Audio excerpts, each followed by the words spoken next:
Hello, hello, hello, bonjour à tous et à toutes, bienvenue sur The Rick and Spoke. J'ai l'immense plaisir et l'immense honneur de vous recevoir en ce jour afin de parler avec vous de l'actualité sportive, notamment de la Ligue 1, dont on a eu à observer une rencontre et ont opposé le Paris Saint-Germain à l'Aix Saint-Étienne.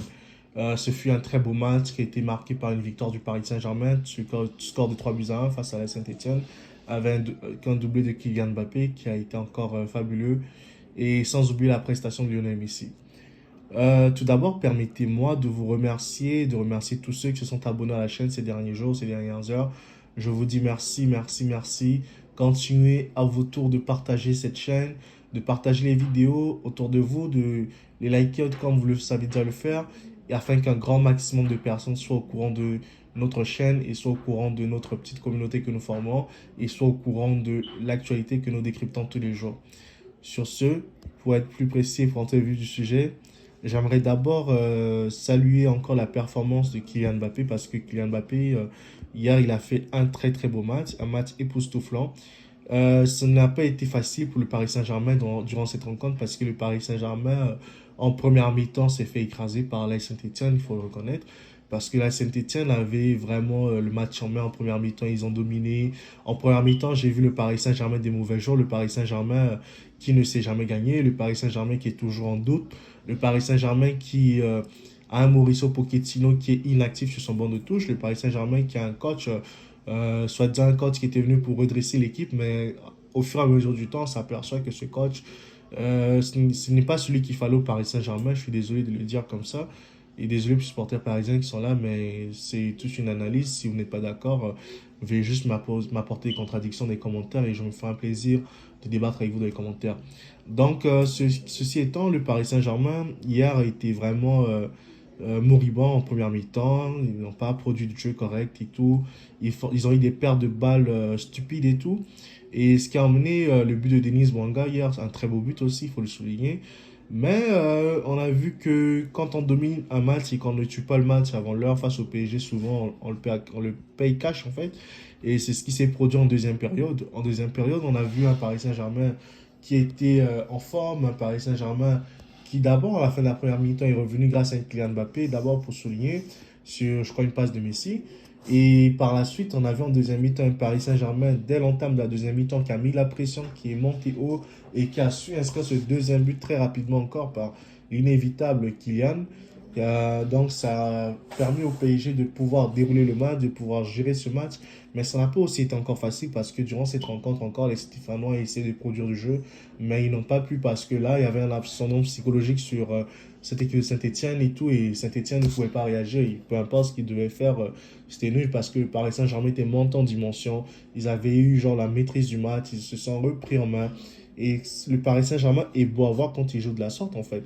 Quand ils se reprennent en main, quand ils se posent des questions entre eux et qu'on a un Kylian Mbappé qui monte la voie à suivre à ses compères et tout. Et ça produit toujours du beau jeu et c'est ce qu'on a hier vu avec le PSG face à la Saint-Etienne. Par la suite, nous avons aussi vu un Lionel Messi qui était très impliqué, un Léo Messi qui a vraiment, vraiment fait la différence. On a le droit de se poser, est-ce que c'est un match référence pour Messi en Ligue 1? Je pourrais dire que non, parce que Messi, des matchs en Ligue 1, il en a fait quand même des beaux matchs. Il faut remonter un peu au début de saison aussi, mi-saison, un peu. On a quand même vu que Messi a fait des très beaux matchs aussi. En Ligue des Champions, Messi a fait des beaux matchs avec le Paris Saint-Germain. Donc, ce n'est pas un match référence pour Lionel Messi avec sa nouvelle équipe du PSG, mais c'est quand même un match qui va compter pour sa confiance, qui va lui apporter de la confiance, qui va lui apporter du bien-être aussi, qui va encore le permettre d'être en forme, d'être encore lui-même, Léo Messi qu'on connaît, qui va le rebooster, qui va lui donner la force de toujours encore faire mieux que ce qu'il a fait hier. Même si hier, j'ai vu une occasion que Messi a loupé parce qu'il était quand même en jeu, ça ne va pas compter. Mais imaginez-vous que ce n'était pas un hors-jeu, c'était dans une réalité. Messi rate le cadre de la sorte. Mais Messi ne nous a jamais habitués à ce genre de choses, en fait. Donc, aujourd'hui, ça fait en sorte que quand on voit un loupé de Messi, on voit un truc Messi loupe, les gens s'offusquent, les gens se sont dépassés. Mais même moi, personnellement, il y a des fois, je suis étonné. Mais je ne vais pas lui en tenir rigueur. Moi, la seule chose pour laquelle j'en vais à Messi, c'est de détruire le jeu de Kylian Mbappé. C'est tout ce que je veux. C'est pour ça que j'envoie Messi, en fait. Mais sinon, pas sur le reste, j'ai rien à dire. Messi, il fait ce qu'il peut au Paris Saint-Germain. Même si il est à un âge vieillissant, c'est tout à fait normal. Et on ne peut que saluer le talent de Messi, on ne peut que lui dire encore de se donner encore à fond et tout. Et durant la rencontre, il y a des choses que j'ai pas aimé à Neymar. Par exemple, Neymar, ça fait combien d'années, je sais plus trop, mais Neymar ne sait plus dribbler un seul joueur. Neymar, il n'arrive plus à dribbler. Il ne sait plus faire la différence en un contre un. Comme Neymar, la balle, limite, t'as peur qu'il se blesse à nouveau. Tellement que le mec, il était traumatisé par les défenseurs de Ligue 1 qu'il ne sait plus vraiment jouer. Il ne sait plus vraiment poser un pied devant l'autre, faire un dribble, faire une différence. Il n'arrive plus, mais je ne comprends pas pourquoi ce mec, au lieu de lâcher la balle, quand il a la balle, au lieu de lâcher vite le ballon, il veut juste conserver, faire des provocations et tout ça. C'est un truc que vraiment je ne comprends plus chez Neymar. Parce qu'autant à l'époque, quand il le faisait et réussissait ça, on avait bien envie de voir qu'il continue à faire ce genre de spectacle. Mais de nos jours, Neymar, son corps ne répond plus à ça. Est-ce que c'est dû à la fête? Est-ce que c'est dû à un manque d'hygiène de vie? Je ne sais pas.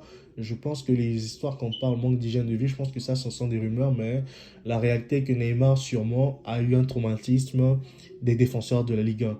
Et ils l'ont traumatisé parce qu'à chaque fois qu'il lui donne des coups, s'il se retrouve à l'hôpital, c'est des 2 mois d'absence, des 3 mois, des 4 mois, et je pense que ça joue sur son mental aussi. Et il essaye de peut-être se rassurer avec le ballon, essaye peut-être de faire des choses avec la balle. Peut-être à l'entraînement, on ne lui donne pas des coups, des taquets, mais dans un match de Ligue 1 de haut niveau, tu vas recevoir des coups, Neymar, c'est pas possible. Quand tu as la balle, il faut la libérer, il faut faire des passes, jouer avec tes coéquipiers.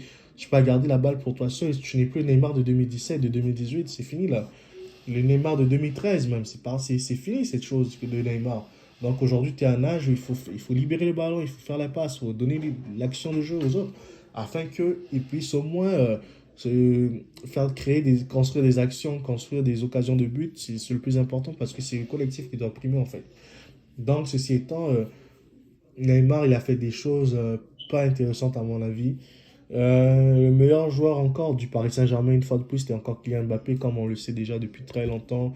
Il a encore tenu son match, il a répondu présent, il a marqué 2 buts sur 2 passes de Messi, il a offert un but à Danilo Pereira, mais quel but de Danilo Pereira, il s'est rattrapé de son erreur en première mi-temps, il a su rebondir pour marquer ce troisième but pour le PSG, parce qu'il faut le faire quand même, ce coup de tête-là. Il y a beaucoup d'attaquants qui ne le cadrent jamais ou qui mettent ça juste à côté, mais il a vraiment été comme Michael Jordan hier en sautant et tout. Et ça, c'est à féliciter. C'est tout à son honneur à Danilo Pereira d'avoir fait un beau match de sa part. Euh, les coachings, je pense que Di Maria hier était rentré dans la partie. Il a essayé d'apporter un petit plus en fait à l'équipe, mais j'ai trouvé son implication et sa participation très fade en fait. C'est le Di Maria des dernières semaines, hein. Di Maria qui est nul, franchement, je suis désolé de le dire comme ça, parce que Di Maria, il y a quelques années, c'était un joueur de haut niveau, mais j'ai l'impression que depuis la remontada que du 6-1 face au Barça, Di Maria, c'est plus ça en fait. C'est un Di Maria lambda, c'est un Di Maria nonchalant, c'est un Di Maria qui brille que sur des petites choses en fait. Il crée des petits éclairs, il brille sur des petits éclairs. Mais le niveau, c'est plus ça. Di Maria, je crois que son âme était restée au Camp Nou pendant le 6-1 et c'est tout à fait dommageable en fait. Parce que le Paris Saint-Germain a besoin d'un grand Di Maria dans les grands matchs. Il n'y a qu'à voir le loupé de Di Maria contre Real Madrid. Comment est-ce qu'il loupe cette action que Mbappé lui offre un bon but? C'est pas normal ça. Il devait la mettre au fond. Donc, par rapport à ce genre de choses que je vois, Di Maria, je pense qu'il est bon pour le bon touche et qu'on doit mettre des joueurs qui sont capables de créer du jeu, capables d'apporter de la diversité dans le jeu. Un Wijnaldum, par exemple, aussi, qui est là en perdition, qui n'arrive plus à créer des actions. Wijnaldum, c'est pas le Wijnaldum de l'Euro qu'on a pu voir, un gars qui marquait des buts, un capitaine capable, un capitaine courage, qui portait les Pays-Bas sur ses épaules. C'était pas ça du tout. Donc, on se pose des questions à quoi joue Paris avec ces joueurs, en fait. Mais dans l'ensemble, c'était un beau match des Stéphanois parce qu'ils ont su jouer avec les tripes, ils n'ont pas eu renoncé, ils ont donné ce qu'ils avaient à donner et tout. Et franchement, je leur tire le chapeau, mais ils sont tombés sur une équipe du PSG en deuxième mi-temps qui s'est réveillée et qui les a endormis. Et sur ce, je pense que c'est tout pour l'instant. Si vous avez d'autres choses à ajouter, si vous avez des contradictions à apporter, sentez-vous libre de commenter, de mettre vos commentaires en dessous dans la barre de description, dans la barre en fait de commentaires. Et je me ferai un plaisir de vous répondre comme d'habitude. Et si vous avez aussi aimé cette vidéo, n'hésitez pas à la liker, à la partager et à la commenter. Quant à moi, je vous dis à très bientôt et au plaisir de vous revoir bientôt pour une nouvelle vidéo sur cette chaîne. Prenez bien soin de vous et à tantôt. Bye.